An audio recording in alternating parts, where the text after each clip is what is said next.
संगठन तो जल्दी बन जाएगा। अभी तो डिस्ट्रिक्ट की आ रही है और उसके बाद जब स्टेट की आएगी तो हम भी प्रयास कर रहे हैं, जैसे भी होगा देखेंगे उसमें क्या होता है। आप प्रदेश अध्यक्ष की दौड़ में? पार्टी बनाएगी तो पूरी दौड़ में है। पार्टी ने जिम्मेदारी देनी है, हम जिम्मेदारी लेने के लिए तैयार हैं। देरी मेरे ख्याल में देरी नहीं हो रही है, लगभग तय है, लेकिन देरी होनी भी चाहिए। बहुत सारे स्लीपर सेल भी हैं जिन्होंने, जो राहुल जी कहते हैं ना, कांग्रेस में घुसे हुए हैं और सच्चाई में हरियाणा में भी घुसे हुए हैं।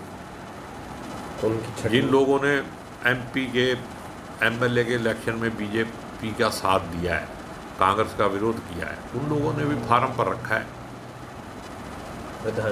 प्रधानगी का। तो ऐसे लोगों को जांच लेना चाहिए। जो बात हमें पता है तो मेरा पूरा विश्वास है कि वो हाईकमांड को भी पता होगा और उस पर राहुल जी कभी इस बार कोई कंप्रोमाइज़ नहीं करेंगे। अगर नीचे वाला कोई करेगा वो भी पछताएगा। मैंने जो कहा है उससे मैं मुकरता थोड़ी हूँ, लेकिन मैंने कोई नेगेटिव उसमें नहीं कहा। क्या बयान? वो तो मेरे से उन्होंने पूछा था कि कैसे नेता हैं, मैं कहा अच्छे नेता हैं, चीफ मिनिस्टर रहे हैं।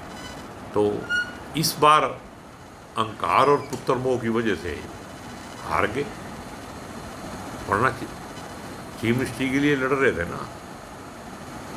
अपने पैरों पे खुद ही खिलाड़ी मारी।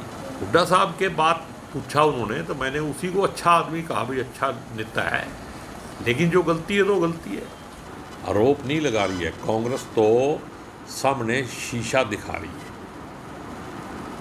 ठीक है ना, जिसका मतलब सारे की सारी डिजिटली और लाइव दिखाया है।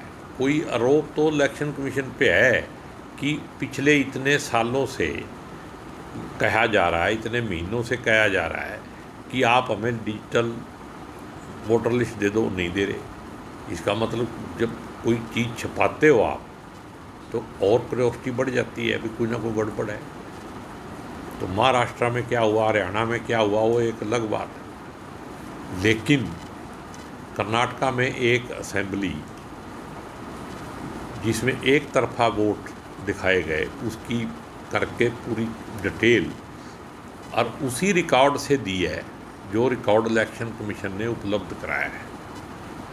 6 महीने लगे हैं टीम को, 35-40 आदमियों ने 6 महीने काम किया है उस पर। एक एक जो वोटर लिस्ट से उसको सारे को पहले कंप्यूटराइज किया, तब जाके वो आई।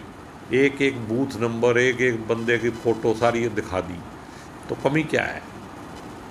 ये आरोप नहीं है, देश हित के अंदर लोकतंत्र और संविधान को बचाने के लिए राहुल जी का प्रयास है और उसकी लड़ाई है, उसके संघर्ष में हम उसके साथ हैं। पर एक शपथ पत्र पर साइन नहीं कर रहे हैं जो इलेक्शन। शपथ पत्र पे क्यों साइन करें?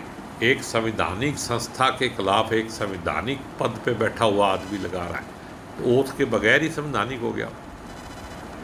शपथ पत्र की नहीं, शर्म आनी चाहिए। जो लोग ये बातें उठा रहे हैं, ये तो बीजेपी का एजेंडा है। इलेक्शन कमीशन तो बोल ही नहीं रही, बीजेपी उसकी प्रवक्ता बनी हुई है, इसका मतलब गड़बड़ है।